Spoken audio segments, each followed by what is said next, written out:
ಸ್ನೇಹಿತರೆ ಎಲ್ಲರಿಗೂ ನಮಸ್ಕಾರ. Welcome to our YouTube channel ಮುದುಡಿದ ತಾವರೆ ಅರಳಿತು. ಲೇಖಕರು ಚಿತ್ರಲೇಖ. ಸಂಚಿಕೆ 1ಕ್ಕೆ ತಮ್ಮೆಲ್ಲರಿಗೂ ಸಹ ಆತ್ಮೀಯವಾದ ಸ್ವಾಗತ. ಗಂಟೆ 4. ಮಹಾರಾಣಿ ಕಾಲೇಜಿನ ವಿದ್ಯಾರ್ಥಿನಿಯರು ಎಬ್ಬಿಸುತ್ತಿದ್ದ ಗಲಭೆ ಹೊರಗೆಲ್ಲ ವ್ಯಾಪಿಸಿತ್ತು. ಪೀರಿಯಡ್ ಮುಗಿದ ಕಾರಣ ಮುಂದಿನ ಪೀರಿಯಡ್ಗಾಗಿ ತರಗತಿಯನ್ನು ಬದಲಿಸುತ್ತಿದ್ದವರು ಮರದ ಕೆಳಗೆ ಕುಳಿತು ಮಾವಿನಕಾಯಿ ಕಡಲೆಕಾಯಿ ತಿನ್ನುತ್ತಾ ಹರಟೆ ಹೊಡೆಯುತ್ತಿದ್ದವರು 8 ತಿಂಗಳ ನಂತರ ಬರುವ ಪರೀಕ್ಷೆಗಾಗಿ ಈಗಿನಿಂದಲೇ ಚಿಂತಿಸುತ್ತಿದ್ದವರು, ಕ್ಲಾಸ್ ಮುಗಿದು ಮನೆಗೆ ಹೊರಟಿದ್ದವರು, ಹೀಗೆ ಇನ್ನು ಅನೇಕ ಬಗೆಯ ವಿದ್ಯಾರ್ಥಿನಿಯರನ್ನು ಅಲ್ಲಿ ಕಾಣಬಹುದಾಗಿತ್ತು. 3ನೆಯ ನಂಬರ್ ಕೋಣೆಯಿಂದ ಹೊರಬಿದ್ದ ಕೆಲವು ವಿದ್ಯಾರ್ಥಿನಿಯರಲ್ಲಿ 2 ವಿದ್ಯಾರ್ಥಿನಿಯರು ಅಚ್ಚುಮೆಚ್ಚಿನ ಗೆಳತಿಯರು. ಅವರು ಕ್ಲಾಸ್ ಮುಗಿದ ಕೂಡಲೇ ಮನೆಗೆ ಹೊರಟರು. ಇಬ್ಬರಲ್ಲಿ ಮಧು ಲಂಗ ದಾವಣಿಯನ್ನು ಧರಿಸಿದ್ದಳು. ರಾಗಿಣಿ ಬಿಗಿಯಾಗಿ ಮೊಣಕಾಲಿನವರೆಗೆ ಇದ್ದ ಕೆಂಪು ಫ್ರಾಕನ್ನು ಧರಿಸಿದ್ದಳು. ಮಧು ನಗುತ್ತಾ ಮಾತನಾಡುತ್ತಿದ್ದಳು. ರಾಗಿಣಿ ಅವಳ ಮಾತಿಗೆ ಹೂಗುಟ್ಟುತ್ತಿದ್ದರೂ ಅವಳ ಮನ ಗೆಳತಿಯ ಮಾತಿನ ಮೇಲೆ ಇರಲಿಲ್ಲವೆಂದು ಸ್ಪಷ್ಟವಾಗಿತ್ತು. ಅವರು ಲಾ ಕಾಲೇಜಿನ ಚೌಕವನ್ನು ತಿರುಗಿ ಮೆಜೆಸ್ಟಿಕ್ ರಸ್ತೆಯಲ್ಲಿ ನಡೆಯತೊಡಗಿದರು. ನೀನೇನೇ ಹೇಳಮ್ಮ, ನನಗಂತೂ ಆ ಎಕನಾಮಿಕ್ಸ್ ಲೆಕ್ಚರರ್ ಮಾಡುವ ಪಾಠ ಸ್ವಲ್ಪನೂ ಅರ್ಥ ಆಗೋದಿಲ್ಲ. ನನಗೆ ಅವರ ಕ್ಲಾಸ್ನಲ್ಲಿ ಇರೋದಕ್ಕೆ ತುಂಬ ಬೇಸರ. ನಿನಗೆ ಮಧು? ರಾಗಿಣಿ ಮಧುವಿನ ಮುಖವನ್ನು ನೋಡಿದಳು. ಮಧುವಿನ ಮೌನ ಉತ್ತರವನ್ನು ಕೇಳಿ ಅವಳಿಗೆ ಕೋಪ ಬಂದಿತೆಂದು ತೋರುವುದು. ಥು ಹೋಗೆ, ಆಗ್ಲಿಂದ ನಾನು ಮಾತನಾಡುತ್ತಿದ್ದದ್ದು ಎಲ್ಲವೂ ವ್ಯರ್ಥ ಎಂದು ತೋರುವುದು ಎಂದಳು. ಅವಳ ಮುಖದಲ್ಲಿ ಅಸಮಾಧಾನದ ಛಾಯೆ ಮೂಡಿತ್ತು. ಮಧು ಅವಳನ್ನು ನೋಡಿ ಕೋಪಿಸಿಕೊಳ್ಳಬೇಡ ರಾಗಿಣಿ, ಅಲ್ಲಿ ನೋಡು, ಅವನ ಕೈಕಾಲುಗಳು ಹೇಗಾಗಿದೆ. ಅವನು ಬೇಡುವುದನ್ನು ನೋಡಿದರೆ ಎಷ್ಟು ಸಂಕಟವಾಗುತ್ತದೆ. ಇದಕ್ಕೆ ಕೊನೆಗಾಲವೇ ಇಲ್ಲವೇ ಎಂದು ಯೋಚಿಸುತ್ತಿದ್ದೆ ಎಂದಳು ಕರುಣೆ ತುಂಬಿದ ಧ್ವನಿಯಲ್ಲಿ. ಸರಿ, ನಿನಗೆ ಮಾಡಲು ಕೆಲಸವಿಲ್ಲ ಎಂದು ಸುಮ್ಮನಾದಳು ರಾಗಿಣಿ. ಮಧುವಿನ ಸ್ವಭಾವವನ್ನು ಅರಿತ ರಾಗಿಣಿ ಮುಂದೆ ಮಾತನಾಡಲಿಲ್ಲ. ಇಬ್ಬರು ಮೌನವಾಗಿ ತಮ್ಮ ಬಸ್ ಸ್ಟಾಪ್ನಲ್ಲಿ ನಿಂತರು. ಅವರಿಗೆ ಬೇಕಾದ ಬಸ್ಸು ಬಿಟ್ಟು ಇತರ ಬಸ್ಸುಗಳು ಓಡಾಡುತ್ತಿತ್ತು. ಇಬ್ಬರು ಬೇಸರದಿಂದ ಬಸ್ಸಿನ ದಾರಿ ಕಾಯುತ್ತಿದ್ದರು. ಕೆಂಪೇಗೌಡ ರಸ್ತೆ ಗದ್ದಲದಿಂದ ಕೂಡಿತ್ತು. ಬಸ್ಸು, ಕಾರು, ಟ್ಯಾಕ್ಸಿಗಳ ಓಡಾಟ, ಜನಗಳ ನೂಕಾಟ, ಗದ್ದಲ ಬೇಸರವಾಗಿತ್ತು. ಬಸ್ಸೊಂದು ವೇಗವಾಗಿ ಬರುತ್ತಿತ್ತು. ತಾಯಿಯ ಕೈಯನ್ನು ಬಿಡಿಸಿಕೊಂಡ ಮಗು ಒಂದು ರಸ್ತೆಯ ಮಧ್ಯೆ ಓಡಿ ಬರುತ್ತಿದ್ದ ಬಸ್ಸಿಗೆ ತಾನು ಸಿಗಬಹುದೆಂಬ ಯೋಚನೆ ಅದಕ್ಕೆ ಇಲ್ಲದಂತೆ ಇರಲಿಲ್ಲ. ಬಸ್ಸು ಮಗುವನ್ನು ಸಮೀಪಿಸಿತ್ತು. ಅದು ನಿಂತರೂ ಮಗುವನ್ನು ಆಹುತಿ ತೆಗೆದುಕೊಳ್ಳದೆ ಬಿಡುತ್ತಿರಲಿಲ್ಲ. ಎಲ್ಲರೂ ತಮ್ಮನ್ನೇ ಮರೆತು ಕಣ್ಣು ಮುಂದೆ ನಡೆಯಲಿರುವ ಘೋರ ದೃಶ್ಯವನ್ನು ವೀಕ್ಷಿಸಿದರು. ಮಗುವನ್ನು ಕಾಪಾಡುವ ಶಕ್ತಿ ಆ ಜನರಲ್ಲಿ ಯಾರಿಗೂ ಇರಲಿಲ್ಲ.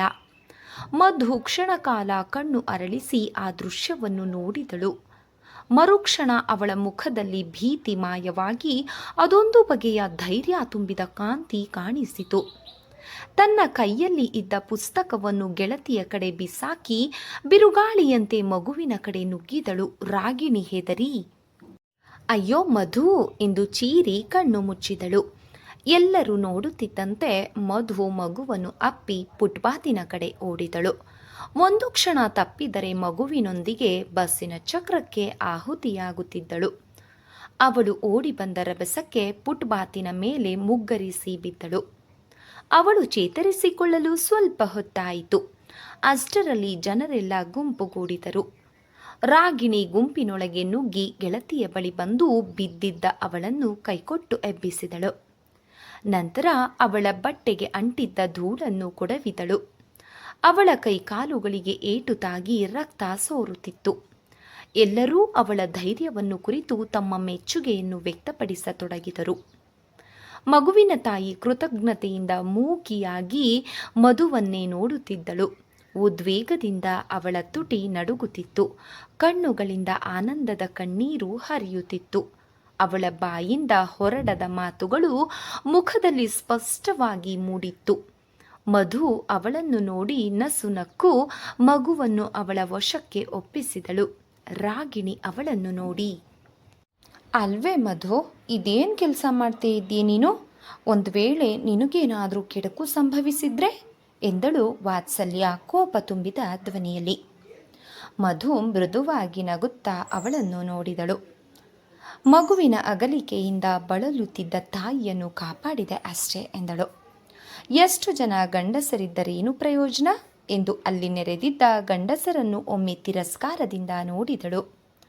ಅವಳ ಮಾತಿಗೆ ಯಾರೂ ಉತ್ತರಿಸಲಿಲ್ಲ. ಅವಳ ತೀಕ್ಷ್ಣ ನೋಟವನ್ನು ಎದುರಿಸಲಾರದೆ ಎಲ್ಲರೂ ತಲೆ ತಗ್ಗಿಸಿದರು. ರಾಗಿಣಿ ಅವಳ ಕೈ ಹಿಡಿದು ನಡಿಮದು ಬಸ್ ಬಂದಿತ್ತು ಎಂದು ಕರೆದೊಯ್ದಳು. ಆ ಗೆಳತಿಯರಿಬ್ಬರು ಬಸ್ಸು ಹತ್ತುವವರೆಗೂ ಎಲ್ಲರ ಕಣ್ಣುಗಳು ಅವರಲ್ಲೇ ಕೇಂದ್ರೀಕೃತವಾಗಿತ್ತು. ಅಂದು ಎಲ್ಲರ ಗಮನ ಮಧುವಿನ ಕಡೆಗೆ ಇದ್ದಿತೆಂದರೆ ತಪ್ಪಾಗಲಾರದು. ಶಾಂತಿನಗರದಲ್ಲಿರುವ ಒಂದು ದೊಡ್ಡ ಮನೆ ಒಂದರಲ್ಲಿ ಗೋವಿಂದರಾಯರು ವಾಸಿಸುತ್ತಿದ್ದರು. ರಾಯರು ಸರ್ಕಾರಿ ಕೆಲಸದಲ್ಲಿ ಇದ್ದು ಈಗ ನಿವೃತ್ತಿಯನ್ನು ಹೊಂದಿದ್ದರು. ರಾಯರು ಚಿಕ್ಕ ಕೆಲಸದಲ್ಲಿ ಸೇರಿದ್ದರೂ ಕ್ರಮೇಣ ಕೆಲಸ ಮತ್ತು ಸಂಬಳದಲ್ಲಿ ಬಡ್ತಿ ಸಿಕ್ಕಿತ್ತು. ಅವರ ಪತ್ನಿ ಲಲಿತಮ್ಮನವರ ಜಾಣತನದಿಂದ ಸಂಸಾರದಲ್ಲಿ ಬಡತನವೆಂಬ ಪದ ಹುಟ್ಟಿರಲಿಲ್ಲ. ಮೂವರು ಗಂಡು ಮಕ್ಕಳಲ್ಲಿ ಹಿರಿಯವನು ವೆಂಕಟೇಶ ಲಾಯರ್ ಆಗಿದ್ದನು. ಎರಡನೆಯವನು ಶ್ರೀನಿವಾಸ ಇಂಜಿನಿಯರ್ ಆಗಿದ್ದನು. ಮೂರನೆಯ ಕುಮಾರ ಬಾಲಾಜಿ MSc ಮೊದಲ ವರ್ಷ ಓದುತ್ತಿದ್ದನು.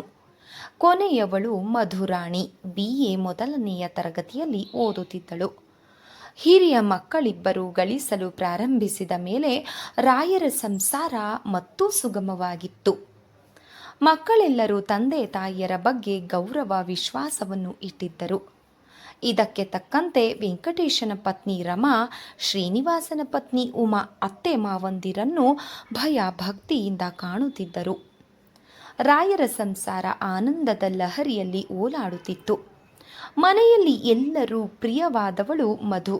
ತಂದೆ ತಾಯಿಯರ ಪ್ರೇಮದ ಪುತ್ರಿ ಮಧು, ಅಣ್ಣ ಅತ್ತಿಗೆಯರ ಪ್ರೇಮದ ಪುತ್ಥಳಿ ಈ ಮಧು. ಮಧು 16 ವರ್ಷದ ತರುಣಿ. ಮುದ್ದು ಮಗುವಾಗಿ ಆ ಮನೆಯಲ್ಲಿ ಉಳಿದಳು.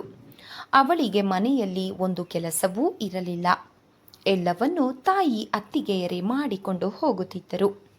ಅತಿ ಮುದ್ದಿನ ಕಾರಣದಿಂದಲೋ ಏನೋ ಅವಳಲ್ಲಿ ಹಠ ಮೊಂಡುತನ ಮನೆ ಮಾಡಿಕೊಂಡಿದ್ದವು. ಅವಳು ಏನು ಬಯಸಿದರೂ ಆ ಕೂಡಲೇ ಅವಳಿಗದು ದೊರಕಬೇಕಾಗಿತ್ತು. ಆ ಮನೆಯಲ್ಲಿ ಅವಳದ್ದೇ ರಾಜ್ಯವಾಗಿತ್ತು. ತನಗೆ ಇಷ್ಟ ಬಂದಂತೆ ವರ್ತಿಸುವಳು, ತನಗೆ ಇಷ್ಟ ಬಂದಂತೆ ಅಲಂಕರಿಸಿಕೊಳ್ಳುವಳು. ಅವಳ ಇಷ್ಟಕ್ಕೆ ಯಾರೂ ಅಡ್ಡಿಯಾಗುತ್ತಿರಲಿಲ್ಲ. ಮಧು ರೂಪಸಿ. ಒಂದು ಬಗೆಯ ಆಕರ್ಷಣೆ ಅವಳಲ್ಲಿ ಇತ್ತು. ತಾವರೆಯಂತೆ ಗುಂಡು ಮುಖ. ಅದನ್ನು ನೋಡಿದರೆ ಮುಗ್ಧ ಮಗುವಿನ ಮುಖವನ್ನು ನೋಡಿದಂತೆ ಭಾಸವಾಗುತ್ತಿತ್ತು. ದ್ವೇಷ ಅಸೂಯೆಯ ಛಾಯೆ ಇಲ್ಲದ ನಿಷ್ಕಪಟ ಮುಖವನ್ನು ಮತ್ತು ನೋಡುವ ಆಸೆ ಉಂಟಾಗುತ್ತಿತ್ತು. ಗಂಭೀರ ಶಾಂತಿಯಿಂದ ಕೂಡಿದ ಮುಖಕಮಲ ಸನ್ಯಾಸಿಯ ಹೃದಯದಲ್ಲೂ ಚಂಚಲವನ್ನು ಉಂಟು ಮಾಡುವುದಿಲ್ಲ ಎಂಬುದರಲ್ಲಿ ಸಂದೇಹವಿಲ್ಲ. ಆ ಸುಂದರ ಮುಖ ತಾವರೆಯಲ್ಲಿ ಹುದುಗಿದ್ದ ಆ 2 ಕರಿಯ ಕಣ್ಣುಗಳು ನೋಡಲು ತಾವರೆಯನ್ನು ಚುಂಬಿಸುವ 2 ಕರಿಯ ದುಂಬಿಗಳಂತೆ ಎನಿಸುತ್ತಿತ್ತು. ಸ್ವಲ್ಪ ಚಿಕ್ಕದೆನಿಸಿದರೂ ಆ ಕಣ್ಣುಗಳಿಗಿದ್ದ ತೀಕ್ಷ್ಣತೆ ಇತರ ಯಾವ ಕಣ್ಣುಗಳಿಗೂ ಇರಲು ಸಾಧ್ಯವಿಲ್ಲ. ಅವಳ ನೋಟವನ್ನು ಎದುರಿಸುವ ಧೈರ್ಯ ಯಾವ ಗಂಡಸಿಗೂ ಸಹ ಇರಲು ಸಾಧ್ಯವಿಲ್ಲ ಎನಿಸುತ್ತಿತ್ತು. ಒಂದು ನೋಟದಲ್ಲಿ ನೋಡಿದವರ ಹೃದಯವನ್ನು ಸೂರೆಗೊಳ್ಳುವ ಶಕ್ತಿ ಆ ಕಣ್ಣುಗಳಿಗೆ ಇದ್ದವು. ಅವಳೊಂದಿಗೆ ಯಾರೂ ಮಾತನಾಡಿದರೂ ಕಣ್ಣು ತಪ್ಪಿಸಿಯೇ ಮಾತನಾಡುವರು. ಮಾಟವಾದ ಮೂಗು, ಇದೆಲ್ಲಕ್ಕಿಂತ ಅವಳ ಬಿರಿದ ದಾಳಿಂಬೆ ಹಣ್ಣಿನಂತೆ ಇದ್ದ ಪುಟ್ಟ ಬಾಯಿ ನೋಡಿದವರ ಹೃದಯದಲ್ಲಿ ಅಚ್ಚಾಗಿ ಮೂಡುತ್ತಿತ್ತು. ಆ ಕೆಂದುಟಿಗಳು ಚಲಿಸುವಾಗ ಮುತ್ತಿನ ಸರದಂತೆ ದಂತವರಸೆ. ಸಾಮಾನ್ಯ ಮಾನವನ ಹೃದಯದಲ್ಲೂ ಕಲೆಯ ರಸಿಕತೆ ಮೂಡುವುದು. ಬಿಳಿ ವರ್ಣದ ದೇಹ, ಅತಿ ಸುಖದ ಕಾರಣ ಪುಷ್ಕಳವಾಗಿತ್ತು. ಸುಮಾರು ಎತ್ತರವಿದ್ದ ಮಧು ಅತಿ ರೂಪಸಿ ಎನ್ನುವುದರಲ್ಲಿ ಸಂದೇಹವಿಲ್ಲ. ಒಂದು ದಿನ ಫ್ರಾಕನ್ನು ಧರಿಸಿ ತಲೆ ಕೂದಲನ್ನು ಕುದುರೆ ಬಾಲದಂತೆ ಕಟ್ಟುವಳು. ತಲೆ ಕೂದಲು ಹಣೆಯ ಮೇಲೆ ಬೀಳುವಂತೆ ಮುಂಭಾಗವನ್ನು ಕತ್ತರಿಸಿದ್ದಳು. ಮತ್ತೊಂದು ದಿನ ಎರಡೂ ಜಡೆ ಎಣೆದು ಪಂಜಾಬಿಯವರಂತೆ ಪೈಜಾಮವನ್ನು ಧರಿಸುತ್ತಿದ್ದಳು.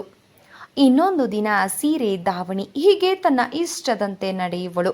ಯಾರು ಏನು ಹೇಳಿದರೂ ಅದನ್ನು ಮನಸ್ಸಿಗೆ ತೆಗೆದುಕೊಳ್ಳುತ್ತಿರಲಿಲ್ಲ. ಅವಳಿಗೆ ಹೆಚ್ಚು ಗೆಳತಿಯರಿಲ್ಲ. ಕಾರಣ ಅವಳ ವಿಚಿತ್ರ ಸ್ವಭಾವ. ಎಲ್ಲರೊಂದಿಗೆ ಸಹಜವಾಗಿ ಮಾತನಾಡುತ್ತಿರುವಾಗ ತಟ್ಟನೆ ಮಾತು ನಿಲ್ಲಿಸಿ ಅರೆ ಕಣ್ಣು ಮುಚ್ಚಿ ಕನಸು ಕಾಣುವವಳಂತೆ ಮೌನ ತಾಳುವಳು. ಆ ಸಮಯದಲ್ಲಿ ಯಾರಾದರೂ ಮಾತನಾಡಿದರೆ ಅವರ ಮೇಲೆ ಸಿಡಿಮಿಡಿಗೊಳ್ಳುತ್ತಿದ್ದಳು. ರಾಜಕೀಯ, ಕಲೆ ಮುಂತಾದ ವಿಷಯಗಳನ್ನು ಕುರಿತು ಇತರರೊಂದಿಗೆ ಚರ್ಚಿಸುವುದೆಂದರೆ ಅವಳಿಗೆ ಬಹಳ ಪ್ರೀತಿ. ಮಾತಿನಲ್ಲಿ ಅವಳೆಂದೂ ಸಹ ಸೋಲುತ್ತಿರಲಿಲ್ಲ. ಮಾತನಾಡುವಾಗ ಯಾರಿಗೂ ಹೆದರುತ್ತಿರಲಿಲ್ಲ. ಅಂಜಿಕೆ, ಲಜ್ಜೆ ಎಂಬುದು ಅವಳು ಕಂಡರಿಯದ ವಿಷಯವಾಗಿತ್ತು. ಇತರರು ಅವಳ ರೂಪವನ್ನು ಕುರಿತು ಪ್ರಶಂಸಿಸಿದರೆ ಅವಳಲ್ಲಿ ಸಂತೋಷ, ಅಸಂಭವ ಉಂಟಾದ ಭಾವನೆಗಳು ತೋರದೆ ಸಹಜ ಸ್ಥಿತಿಯಲ್ಲಿ ಇರುತ್ತಿದ್ದಳು. ನೋಡಲು ಸ್ವಾರ್ಥಿಯಂತೆ ತೋರಿದರೂ ಪರೋಪಕಾರ ಮಾಡುವುದು ಅವಳ ಸ್ವಭಾವವಾಗಿತ್ತು. ಎಲ್ಲರೊಂದಿಗೂ ಒರಟಾಗಿ ವರ್ತಿಸುವಳು. ಆದರೆ ಅವಳ ಹೃದಯ ಅಷ್ಟೇ ಮೃದುವಾಗಿತ್ತು. ಪ್ರತಿಯೊಂದು ವಿಷಯವನ್ನು ಕುರಿತು ದೀರ್ಘವಾಗಿ ಯೋಚಿಸುವ ಶಕ್ತಿ ಅವಳಲ್ಲಿ ಇದ್ದರೂ ದುಡುಕು ಸ್ವಭಾವದಿಂದಲೂ ದುಡುಕಿ ಮಾತನಾಡುವುದರಿಂದಲೂ ಅದು ಹಾಳಾಗುತ್ತಿತ್ತು. ತನ್ನ ಒರಟುತನದಿಂದಲೂ ದುಡುಕುತನದಿಂದಲೂ ತನ್ನ ತಾಯಿಗೆ ಕೆಟ್ಟ ಹೆಸರು ಬರುವುದೆಂದು ಹೆದರಿ ಯಾರ ಮನೆಗಾಗಲಿ ಮದುವೆ ಮುಂತಾದ ವಿಶೇಷ ಕಾರ್ಯಕ್ರಮಗಳಿಗಾಗಿಯಲಿ ಹೋಗುತ್ತಿರಲಿಲ್ಲ. ದೇಶಪ್ರೇಮಿ ಮಧು ಭಾರತ ಭೂಮಿಯಲ್ಲಿ ಹುಟ್ಟುವುದೇ ಒಂದು ದೊಡ್ಡ ಭಾಗ್ಯ ಎನ್ನುವ ಈ ಭೂಮಿಯಲ್ಲಿ ಜನ್ಮ ತಾಳಿದ ಮಹಾಪುರುಷರ ಚರಿತ್ರೆ ಓದುವಾಗ ಅವಳಲ್ಲಿ ತನ್ನ ದೇಶದ ಬಗ್ಗೆ ಅಭಿಮಾನ, ಪ್ರೀತಿ, ಹೆಮ್ಮೆ ಉಕ್ಕಿ ಹರಿಯುತ್ತಿತ್ತು. ರಾಮಾಯಣ, ಮಹಾಭಾರತ ಮುಂತಾದ ಪುಣ್ಯ ಕಥೆಗಳನ್ನು ಓದುವಾಗ ತಾನು ಈ ದೇಶದ ಹೆಣ್ಣಾಗಿ ಹುಟ್ಟಿದ್ದು ಪೂರ್ವಜನ್ಮದ ಫಲವೆಂದು ಹಿಗ್ಗುತ್ತಿದ್ದಳು. ಅವಳಿಗೆ ಮದುವೆಯ ಬಗ್ಗೆ ಯಾವ ಆಸಕ್ತಿಯೂ ಇರಲಿಲ್ಲ. ಅವಳ ಆಸೆ, ಹಂಬಲ, ಬಯಕೆ ಭಾರತದ ಏಳಿಗೆಗಾಗಿ ದುಡಿಯುವುದಾಗಿತ್ತು. ದೇಶ ಸೇವೆ, ಸಮಾಜ ಸೇವೆಯೇ ತನ್ನ ಮುಖ್ಯವಾದ ಕರ್ತವ್ಯವೆಂದು ಭಾವಿಸಿದ್ದರೂ ತನ್ನ ಬದುಕು ಇತರರಿಗಾಗಿ ಎಂದೇ ಭಾವಿಸಿದ್ದಳು. ಭಾರತದಲ್ಲಿ ಬಡತನವೆಂಬ ಹೆಸರೇ ಇಲ್ಲದಂತೆ ಮಾಡಬೇಕು ಎಂಬುದು ಅವಳ ಕನಸಾಗಿತ್ತು. ಅವಳಿಗೆ ಓದಿನಲ್ಲಿ ಅಷ್ಟು ಆಸಕ್ತಿ ಇರಲಿಲ್ಲ. ಆದರೂ ಸಹ ಯಾವ ತರಗತಿಯಲ್ಲಿಯೂ ನಿಲ್ಲದೆ ತೇರ್ಗಡೆಯಾಗುವಷ್ಟು ಮಾತ್ರ ಓದುತ್ತಿದ್ದಳು. ಅವಳಿಗೆ ಆಟ ಮುಂತಾದವುಗಳಲ್ಲಿಯೂ ಸಹ ಆಸಕ್ತಿ ಇರಲಿಲ್ಲ. ಕಾಲೇಜಿನಲ್ಲಿ ನಡೆಯುವ ಶುಭ ಸಮಾರಂಭಗಳಲ್ಲಿಯೂ ಆಕೆ ಭಾಗವಹಿಸುತ್ತಿರಲಿಲ್ಲ. ಸದಾ ಮಹಾಪುರುಷರ ಮತ್ತು ಪುಣ್ಯ ಕಥೆ, ಕಾದಂಬರಿಗಳನ್ನು ಓದುವುದೇ ಅವಳ ದಿನಚರಿಯಾಗಿತ್ತು. ತಾನು ಮುಂದೆ ಮಾಡಲಿರುವ ಸಮಾಜ ಸೇವೆಯನ್ನು ಕುರಿತು ರಾಗಿಣಿಯೊಂದಿಗೆ ಹೇಳುವಳು. ಮಧು ಭಾವಜೀವಿ ಎಂದು ಅರಿತಿದ್ದಳು ರಾಗಿಣಿ.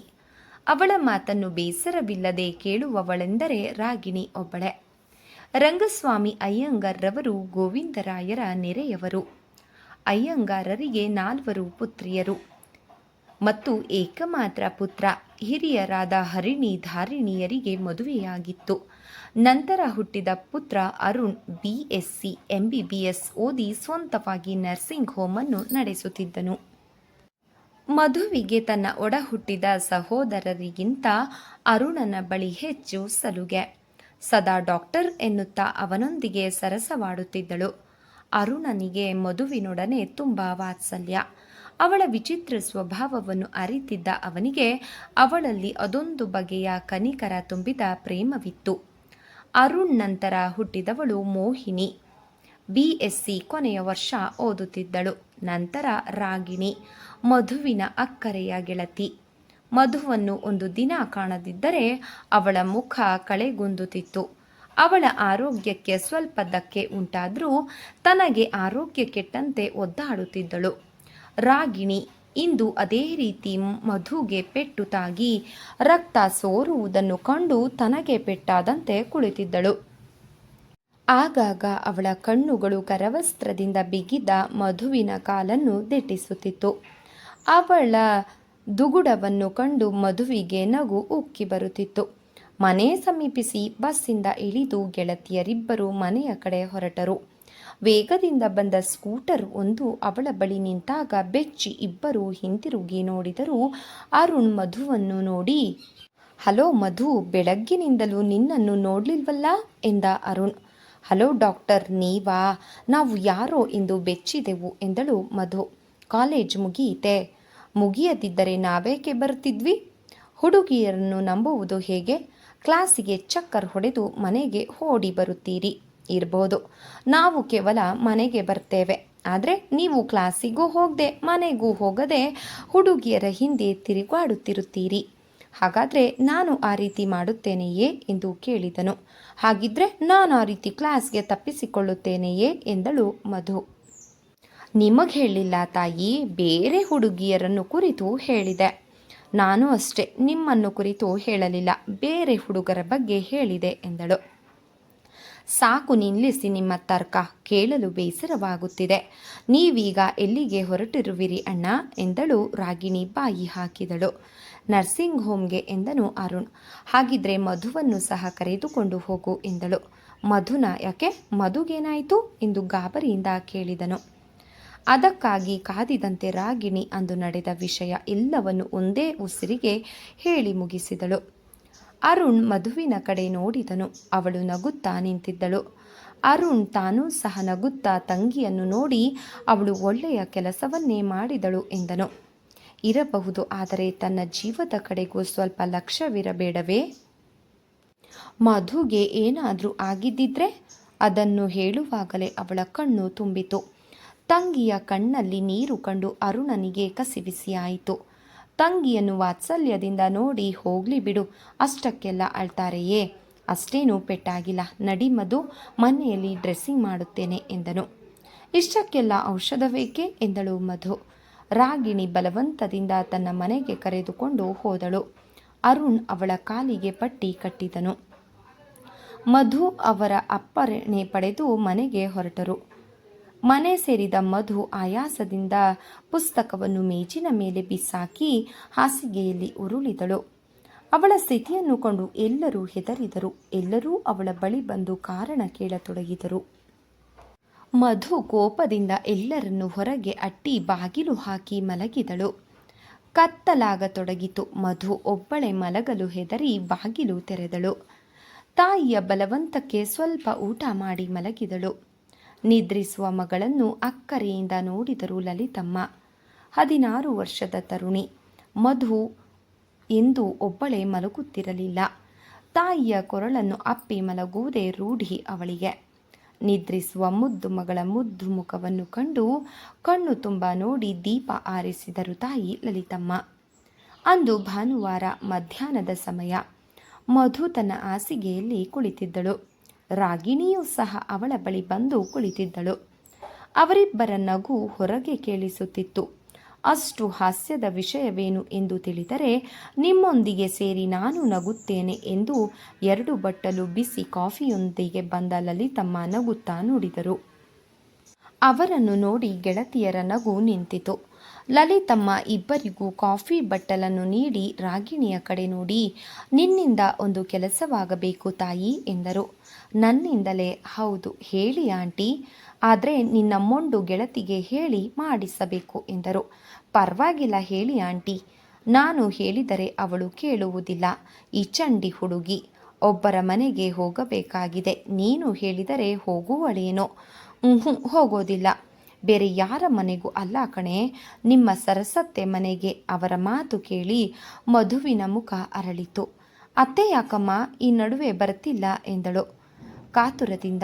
ಅದಕ್ಕೆ ಕಣೆ ನಾನು ಹೇಳ್ತಾ ಇರೋದು. ನೀನು ಹೋಗಿ ವಿಚಾರಿಸಿಕೊಂಡು ಬಾ, ಪಾಪ ಹುಷಾರಾಗಿದ್ದಾರೋ ಇಲ್ಲವೋ ಎಂದರು. ನಾನು ಯಾರ ಮನೆಗೂ ಹೋಗೋದಿಲ್ಲ. ಅಲ್ಲದೆ ಸರಸತ್ತೆ ಮನೆ ನನಗೆ ಸರಿಯಾಗಿ ಗೊತ್ತಿಲ್ಲ ಎಂದಳು. ಅವಳನ್ನು ಒಪ್ಪಿಸಲು ಬಹಳ ಪ್ರಯತ್ನಿಸಬೇಕಾಯಿತು. ಕಡೆಗೆ ರಾಗಿಣಿಯ ಕಡೆ ನೋಡಿ, ನೀನು ಬರುವುದಾದರೆ ಹೋಗುತ್ತೇನೆ ಎಂದಳು.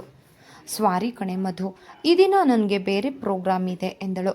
ಹೌದು ಮಧು, ಸುಮ್ಮನೆ ಅವಳಿಗೇಕೆ ತೊಂದರೆ? ಈ ಬಸ್ಸಿಗೆ ಕಾಯುವ ಬದಲು ಸುಖವಾಗಿ ಸೈಕಲ್ನಲ್ಲಿ ಹೋಗಿ ಬಾ ಎಂದರು.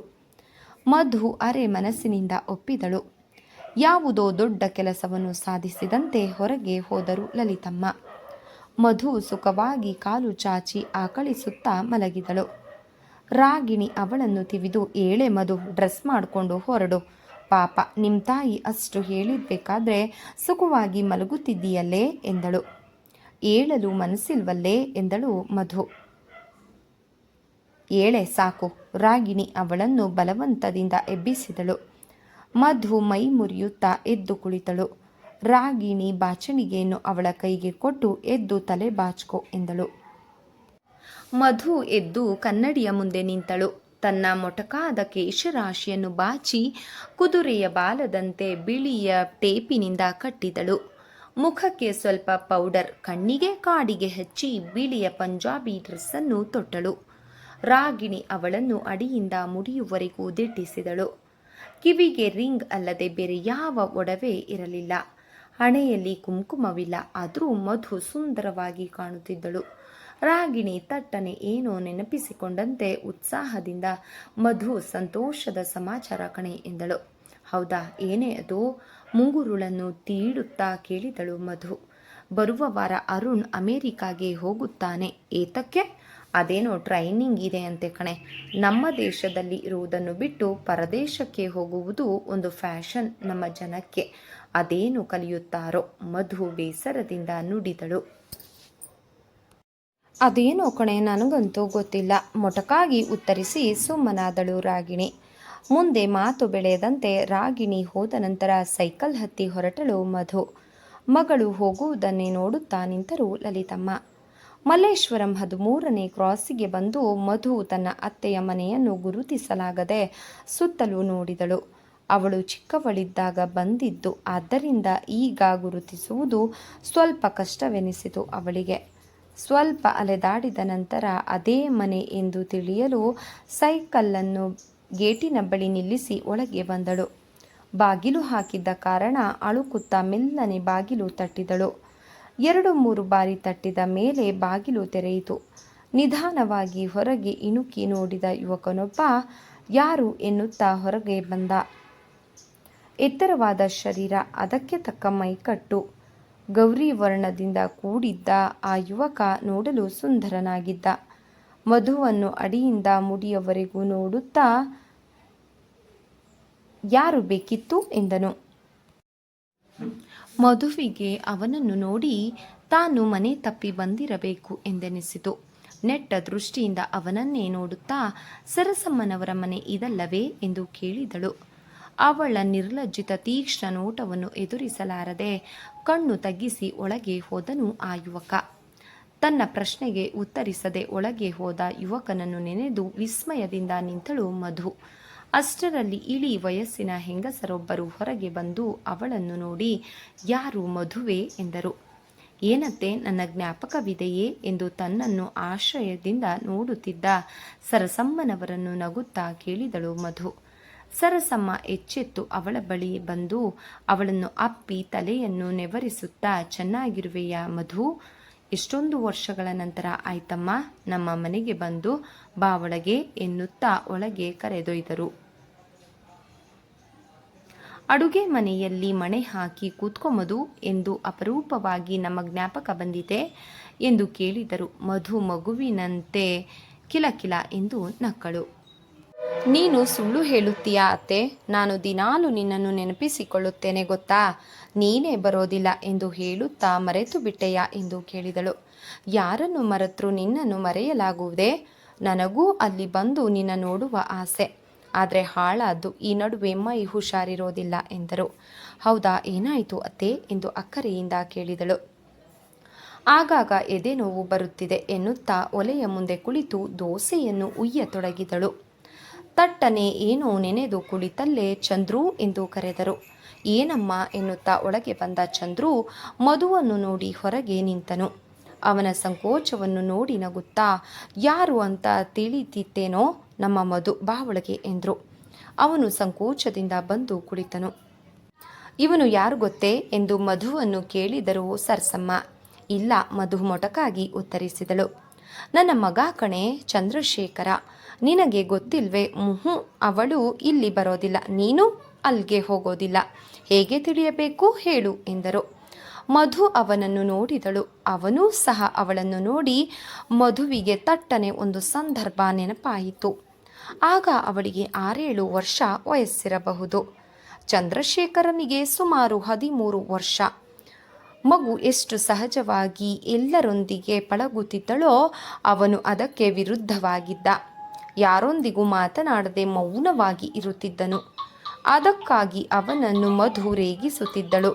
ಆ ವಯಸ್ಸಿನಲ್ಲಿಯೂ ಸಹ ಮಧುವಿಗೆ ಲಲಿತಮ್ಮನವರೇ ಊಟ ಮಾಡಿಸುತ್ತಿದ್ದರು. ಒಮ್ಮೆ ಅದಕ್ಕಾಗಿ ಅವನು ಅವಳಿಗೆ ಹಾಸ್ಯ ಮಾಡಿದ್ದ. ಅದಕ್ಕೆ ಮಧು ದೊಡ್ಡದಾಗಿ ರಂಪ ಮಾಡಿ ಸರಸಮ್ಮನವರ ಬಳಿ ದೂರು ಹೇಳಿದಳು. ಸರಸಮ್ಮ ಅವನಿಗೆ ಒಂದೇಟು ಕೊಟ್ಟು ಅವಳನ್ನು ಮುದ್ದಿಸಿದ್ದರು.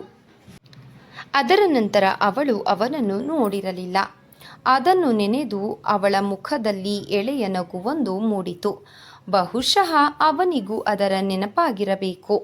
ಅವನು ಸಹ ನಸು ನಕ್ಕು ತಲೆ ತಗ್ಗಿಸಿದನು. ಸರಸಮ್ಮ ಇಬ್ಬರಿಗೂ ಬಿಸಿ ಬಿಸಿ ದೋಸೆಯನ್ನು ಕೊಟ್ಟರು.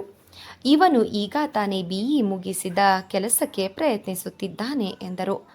ಮಧು ಮಾತನಾಡದೆ ದೋಸೆ ತಿನ್ನುವುದರಲ್ಲಿ ಮಗ್ನಳಾಗಿದ್ದಳು. ಸರಸಮ್ಮ ಗೋವಿಂದರಾಯರ ಏಕಮಾತ್ರ ಸಹೋದರಿ. ಸರಸಮ್ಮನವರ ಏಕಮಾತ್ರ ಪುತ್ರ ಚಂದ್ರಶೇಖರ. ಅವನು ಹೈಸ್ಕೂಲ್ನಲ್ಲಿ ಓದುತ್ತಿರುವಾಗ ಸರಸಮ್ಮನವರ ವೈಧವ್ಯವನ್ನು ತಾಳಿದರು. ಆದರೆ ಅವರು ಅನಾಥರಾಗಲಿಲ್ಲ. ಅವರ ಪತಿ ಸಾಯುವಾಗ ಆ ಚಿಕ್ಕ ಮನೆ, ಸ್ವಲ್ಪ ಹಣ ಅವರ ಪಾಲಿಗೆ ಇಟ್ಟು ಹೋಗಿದ್ದರು. ಅದರೊಂದಿಗೆ ಗೋವಿಂದರಾಯರ ಅಲ್ಪ ಸ್ವಲ್ಪ ಸಹಾಯ ಸಿಗುತ್ತಿತ್ತು. ಸರಸಮ್ಮ ಹೆಚ್ಚು ಆಡಂಬರವಿಲ್ಲದೆ ಮಗನನ್ನು BE ಓದಿಸಿದ್ದರು. ಚಂದ್ರಶೇಖರ ಅಗತ್ಯಕ್ಕೆ ತಕ್ಕಂತೆ ಯಾವ ಕೆಟ್ಟ ಹವ್ಯಾಸಕ್ಕೂ ಇಲ್ಲದೆ ಕಷ್ಟಪಟ್ಟು ಓದಿ ಒಂದು ತರಗತಿಯಲ್ಲೂ ನಿಲ್ಲದೆ ತೇರ್ಗಡೆ ಹೊಂದಿದ್ದನು. ಈಗ ಅವನು 25 ವರ್ಷದ ಸುಂದರ ಯುವಕ. ಸ್ನೇಹಿತರೆ, ಈ ಒಂದು ಕಾದಂಬರಿ ತಮಗೆ ಇಷ್ಟ ಆದರೆ ದಯವಿಟ್ಟು ಲೈಕ್ ಮಾಡಿ, ಸಬ್ಸ್ಕ್ರೈಬ್ ಮಾಡಿ, ಸಪೋರ್ಟ್ ಮಾಡಿ ಫ್ರೆಂಡ್ಸ್. ಧನ್ಯವಾದಗಳು. ನಮಸ್ಕಾರ.